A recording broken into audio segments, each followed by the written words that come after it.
Moi bons días a todas e a todos.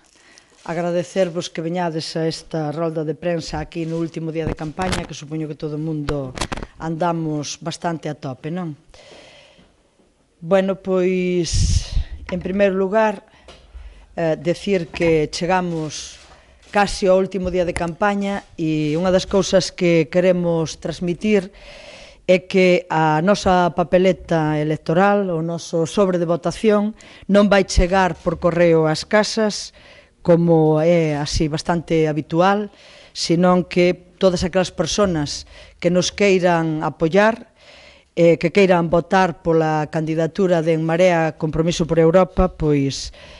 teñen que recollela ou, bueno, buscala nos colexios electorales, non?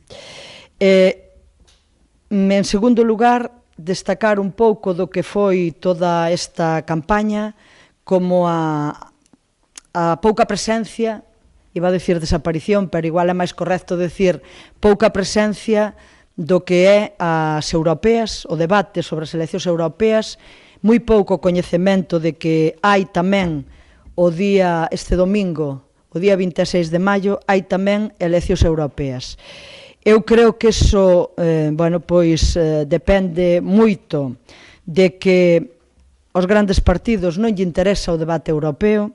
polo tanto non está presente o debate europeo, pero non ten só o que ver ca campaña, senón que a mí tamén me parece que o descoñecemento que hai ten moito que ver tamén pois con estes 5 anos donde o traballo europeo, os debates europeos tampouco están presentes nin nas axendas políticas e eu entendo que como consecuencia pois tampouco teñen a presencia que teñen que ter nos medios de comunicación. Entón, eu creo que esa é unha lección que debemos aprender porque todo o mundo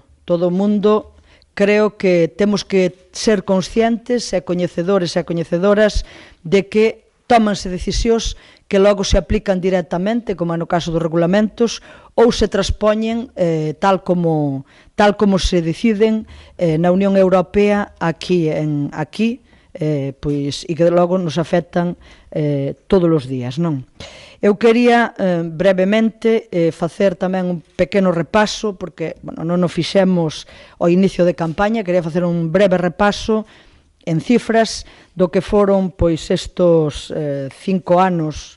de traballo no Parlamento Europeo. En primeiro lugar, decir que máis de 500 persoas participaron en Bruselas, visitaron o Parlamento Europeo e participaron en distintas actividades durante estes 5 anos. 500 persoas, máis de 500 persoas que representan colectivos, distintos colectivos do noso país. Por exemplo, no 2014 foron 55 persoas de colectivos en defensa da terra. No 2015, 25 persoas representantes de distintos colectivos participaron nunha actividade sobre o sector lácteo. 11 persoas participaron no Parlamento Europeo en representación tamén de distintos colectivos coa temática das áreas de montaña. 19 mulleres participaron en actividades relacionadas cos dereitos das mulleres e ca loita por a igualdade. 18 persoas, estamos falando do ano 2015, participaron en actividades relacionadas coa contaminación das augas e ca loita para poñer fin á situación que temos de contaminación das augas. No 2016, 7 persoas do colectivo SOS Panadeira, un colectivo que loita contra a privatización dunha praia, da praia da Panadeira en Sanxenxo, participaron tamén no Parlamento, tiveron ocasión tamén de acudir ao Parlamento Europeo. 24 persoas participaron de distintos colectivos para sensibilizar do perigo que corren as abellas aquí en Galiza e no contexto europeo. Se as abellas desaparecen, temos un grave problema porque desaparece un dos polinizadores máis importantes. 15 persoas participaron en actividades relacionadas coa pesca artesanal e 63 persoas do mundo da cultura tamén chegaron ao Parlamento Europeo para poñer encima da mesa a situación e as distintas problemáticas no ámbito da cultura aquí no noso país. No 2017, 13 persoas, sempre cando falo de persoas, falo de persoas representando a colectivos diferentes, participaron en actividades relacionadas coa soberanía alimentar. 29 concelleiros, alcaldes e concelleiras participaron en actividades relacionadas coa problemática dos concellos nunha rede conxuntamente con persoas do ámbito do municipalismo de outros puntos da Unión Europea nunha actividade organizada polo noso grupo coa rede de representantes municipales a nivel europeo de partidos ou desde unha perspectiva de esquerda. 25 persoas da campaña contra as violencias machistas tamén participaron no ano 2017 no Parlamento Europeo e finalmente no 2017 32 persoas participaron nunha actividade en defensa e para chamar a atención sobre a situación de abandono do noso patrimonio cultural e na situación, ademais, de desfeita que se está producindo por moitas actuacións da propia administración. No 2018, 28 persoas representando a distintos colectivos de pensionistas participaron nunha actividade no Parlamento Europeo, 24 mulleres no Foro Feminista, organizado tamén polo noso grupo no Parlamento Europeo, 31 persoas nunha actividade organizada con respecto ao debate sobre a política agraria común e 24 persoas outra vez na rede municipal, na Realpe. No 2019, 25 persoas na actividade do ámbito do municipalismo con distintas temáticas sobre as distintas problemáticas no ámbito dos concellos, 15 persoas nunha actividade sobre a mocedade e 15 persoas tamén en actividades para defender o aire, a auga e a terra limpas. Realizamos tamén máis de 1000 intervencións en pleno, entre intervencións orais e escritas, temáticas diferentes, non me vou parar porque creo que son coñecidas nunha amplitud así de ámbitos de traballo, pois abordamos, creo que prácticamente todas as temáticas que nos preocupan e que preocupan en Galicia e os colectivos organizados. Fixemos máis de 300 preguntas á Comisión Europea, participamos, fun correlatora tamén dun informe sobre as mulleres no mundo rural e, participamos en distintas, en nome do grupo da Esquerda Unitaria Europea, Esquerda Verde Nórdica, seguimos distintos informes en agricultura e en pesca, e en pesca, para citar dous importantes, o informe político sobre a nova orientación da política agraria común e en pesca, digo recientes e que ainda están sin pechar, por iso cito estes dous, o Regulamento de Control de Pesca. Das distintas xornadas de debate que organizamos aquí en Galiza, que foron tamén moitas, editamos 4 libros, onde se recollen os documentos presentados, as achegas feitas por expertos e expertas en algunhas delas, 3 revistas que fan un pouco un resumen de todo o traballo que se fixo ao largo deste tempo no Parlamento Europeo e xa para rematar a miña intervención decir que esperamos que o domingo os galegos e as galegas nos apoien e recalcar unha vez máis que a papeleta non vai chegar ás casas e que hai que buscala na mesa electoral. Moitas grazas e agora damos a palabra ao compañeiro Luís Villares. Que tal? Bos días. Pois sí, ante o derradeiro día de campaña a nosa idea era facer un pequeno balance tanto do traballo feito durante estes anos como durante toda esta temporada de campaña. As últimas enquisas que se publicaron daban a coalición Compromiso por Europa un escano seguro e a loita polo segundo, o segundo que é precisamente a segunda posición que ocupa Lidia Senra representando en Marea, polo tanto unha posición de salida moi importante dentro do conxunto do escenario estatal para unhas eleccións europeas. Pensamos que é moi importante que a voz de Galicia en Europa teña unha representación directa por medio de Lidia con motivo estes 4 anos, estes 5 anos. Este balance que acaba de facer a eurodiputada dá conta dunha boa utilización da representación dos nosos intereses, das nosas voces, dos nosos dereitos multisectorial en Europa. Creo poder afirmar, sin ningún tipo de dúbidas, que en toda a historia da Eurocámara non houve ni unha sola diputada ou diputado galego no Parlamento de Bruxelas que levase a cabo unha actividade con tal movimento de persoas e, polo tanto, coa representación tan plural de voces, de intereses, de dereitos e, sobre todo, de inquietudes sociais como a que realizou neste período de 5 anos a nosa eurodiputada. Por iso quero reivindicar e queremos reivindicar o traballo feito e queremos que eso sirva como aval para esta candidatura que hoxe pechará a súa xornada electoral en Vigo. Queremos recordar, ademais, que efectivamente non facemos envío de papeletas ás casas, polo tanto, o que lle pedimos a xente é que cando vaya a votar o domingo e escolla as mareas municipais, escolla tamén a marea para as eleccións europeas, aínda que non teña ese envío chegado a casa, sino que no propio colexio electoral busque a marea dun lado e a marea do outro, porque xuntos sumaremos unha marea que é fundamental para defender os nosos intereses. O percorrido que acaba de facer Lidia é un percorrido que amosa o que nos xogamos en Europa. Cando se falou durante estes anos e se sigue falando a día de hoxe, esta mesma semana, dos paros na propia sanidade pública polos recortes, quero recordar que a excusa deses recortes está en Europa, no artigo 135, que está nas políticas de recortes impostas polas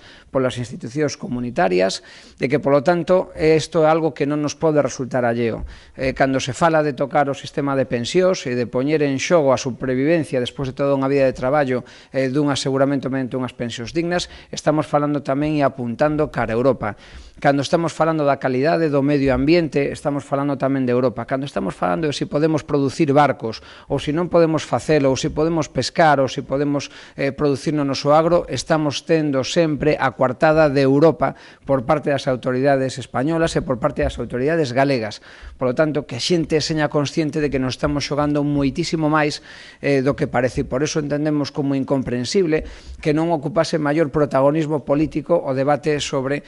a Unión Europea e o debate sobre as eleccións á Eurocámara durante esta campaña electoral. Facendo balance de campaña no seu conxunto, eu quero recordar estes 2 semanas como un tempo ilusionante. Ainda onte estábamos no mitin central en Tui. Alguén me preguntou, algún xornalista me preguntou por Carlos González, que integraba a nosa lista en Tui, e entón lembrei a Carlos, e lembro a Carlos, non? Como un rapaz estupendo, formidable, ilusionado, músico igual que a min, e polo tanto con ideas de traballar moito xuntos despois na representación a partir do día 26 de maio, e o xornalista me recordou, non, pero Carlos, polo tema do síndrome de Down, e entonces eu quedei pensando e o que lle contestei foi que tiñamos unha persoa na candidatura cun cromosoma máis que a miran de parte de nós, e ese cromosoma extra o que lle daba a esa candidatura e o que nos daba a todas as mareas era un extra de ilusión, un extra de traballo, un extra de entrega, un extra de pasión, e desde logo nos está enriquecendo a todos porque é unha persona que suma, que ilusiona, unha persona que está completamente implicada. Hai 5 candidaturas en todo o Estado que inclúen nestas eleccións municipais persoas con síndrome de Down nas súas listas. Nos quixemos facelo en primeiro lugar porque Carlos era unha persona que estaba plenamente implicada no traballo municipal desde había moito tempo, nas cuestións de igualdade, nas cuestións de superación de barreiras que tiñan que ver non solamente co arquitectónico, sino que tiña que ver con todo tipo de diversidade. Por lo tanto, a nos pareceunos que era importante que todo ese conxunto social que que formamos xentes diversas, con todas as nosas singularidades, teñemos representación en todas as listas. E ao final, o de onte foi unha representación na Marea de Tui do que quixeron ser o espacio das mareas estes 4 anos e o que queren ser nos vindeiros 4 anos. A formulación dun proxecto político absolutamente transversal. Nós non viñemos a política para ser un simple apéndice pola esquerda do Partido Socialista ou ser un pepito grillo de que non fagas políticas progresistas que se supón que ten que facer. Non, nos vimos a facer unha nova representación de todo o espacio progresista no noso país. Así o demostramos nos últimos 4 anos en moitas localidades, en algunhas cidades que tuvemos oportunidade de gobernar e que podemos facer unha formulación política integral, non solamente ser un apéndice progresista dunha forza que seña maioritaria, sino sernos a forza maioritaria, a forza central que mereza a confianza da centralidade da poboación de cada localidade, de cada cidade. E iso foi o que expresamos onte en Tui, o que expresamos cada día coas nosas candidaturas, unha representación da totalidade da sociedade. Queremos gobernar para todo o mundo. Fronte a unhas políticas do sectarismo que vimos do Partido Popular durante todos estes anos, onde os concellos solamente tiñan dereito a investimentos da Xunta cando gobernaban os da súa cor política, e eso estuvemoslo sufrindo nas cidades do cambio e estuvemoslo sufrindo en moitas vilas medias onde había gobernos de progreso. Nós queremos gobernar para todas e para todos desde os concellos, e iso foi algo que nos empeñamos en transmitir durante todos estes días de campaña. En segundo lugar, e como consecuencia diso, formulamos novas políticas que o espacio que antiguamente se denominaba progresista non foi capaz de formular durante as últimas 2 décadas con carácter xeral no noso país. E falo en términos democráticos, a idea de formulación dunha idea xeral de rendición de contas. Os nosos alcaldes e alcaldesas cada 6 meses estuveron polos barrios das cidades e polas parroquias das vilas rendendo contas da súa xestión, poñéndose diante dos veciños e das veciñas e dicíndolles: aquí estamos, por onde vamos ben, por onde imos mal, que nos tedes que dicir? E iso é algo que supuxo unha innovación na política municipal e que foi pioneira, se me permite presumir disto, tamén en todo o Estado. Algo que ademais se veu cumplimentado por unhas medidas que xa foran implementadas en algúns concellos pero que non foran levadas con carácter xeral, como era o caso dos orzamentos participativos. Que a partida de investimento, o capítulo de investimento a nivel municipal non quedase ao albur dos intereses do alcalde ou que non quedase ao albur dos intereses dunha minoría de intereses que tuvesen que ver co concello, sino que fosen participados realmente pola cidadanía. En segundo lugar, en términos de xustiza social, aqueles que se decían moitas veces progresistas non foron quen de formular políticas de progreso social coa excusa de que non había competencias ou de que eso ya caía mellor outra administración. Non, nós pensamos que non había excusas para facer realmente políticas sociais que nos levasen a vivir mellor e a non deixar a ninguén atrás en todos os concellos. E quero referirme a 2 medidas moi concretas. En primer lugar, a idea de loitar por implementar unha renda básica municipal, porque os servicios sociais detectaban moitas situacións de necesidade que a propia Xunta de Galicia non era quen de combater desde o punto de vista dos recursos económicos porque non tiña vontade política. E nós dixemos, pois xa que estamos en política, xa que temos oportunidade de xestionar unha administración municipal, poñeremos os recursos municipais tamén ao servicio de atender as persoas con maior necesidade. Ben, pois isto foi o que sacamos adiante en varios concellos ca idea de renda básica municipal. Sabemos que queda moito por facer e sabemos que necesita da colaboración interadministrativa, pero nos parecía que era esencial facer política social desde os concellos hasta as últimas consecuencias. Como tamén o intentamos facer desenvolvendo políticas de vivenda pública, chegando intentando chegar a acordos, moitas veces non foi posible coa administración autonómica, precisamente por este sectarismo. A propia Xunta de Galicia prefería que non se chegase a acordos cos concellos porque isto suporía a mellora dunhas condicións de vida de xente que perdera a súa vivenda ou que non podía acceder a ela, ou en situacións de emerxencia social ou en situacións de maltrato salir das súas propias vivendas para poder acceder a outra vivenda que lles reportase outro tipo de condicións, outra calidade de vida, e preferiron non facelo simplemente porque pensaban que non lles iba a producir a quen desde o Partido Popular ocupaban a Xunta de Galicia, non lles iban a producir a eles réditos electorais. En fin, quero referirme tamén a outra cuestión que para nós foi básica, e é que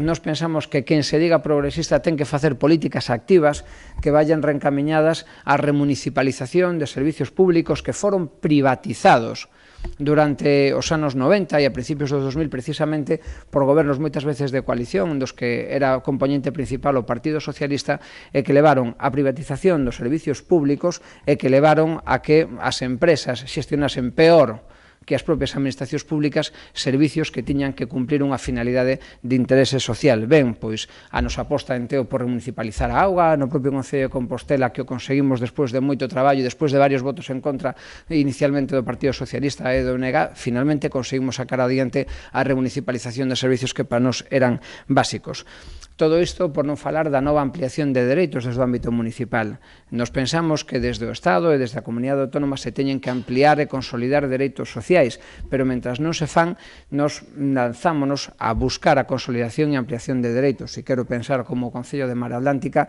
levou adiante e está levando adiante un ambicioso plan que prevé pro ano que ven xa establecer un sistema gratuito de guarderías de 0 a 3 anos, é dicir, a ampliación da educación universal de 0 a 3, que é algo que todavía non está recoñecido nin a nivel autonómico nin a nivel estatal. En definitiva, pensar que é posible mellorar as condicións de vida da nosa veciñanza e que, polo tanto, non nos presentamos como un proxecto simplemente colateral a outros proxectos progresistas, sino que nós queremos ser o proxecto central que vehicule as demandas da maioría da sociedade, das clases traballadoras, das clases medias, e que saiban que coas mareas se pode vivir mellor, xestionando mellor os nosos concellos. Isto foi o que intentamos transmitir, o que seguimos transmitindo e o que hoxe transmitiremos a nivel de eleccións europeas Lidia Senra desde Vigo e a nivel de eleccións municipais eu mesmo desde Ourense. Coincidimos parcialmente nos actos de campaña, non en todos, porque así pensamos que podíamos chegar a un maior número de localidades e iso nos permitía, polo tanto, explicar mellor correlativamente todos os nosos proxectos políticos e hoxe pecharemos con esa mesma ilusión coa que comezamos, tamén a idea de que o domingo seña un bo día para o espacio político das Mareas.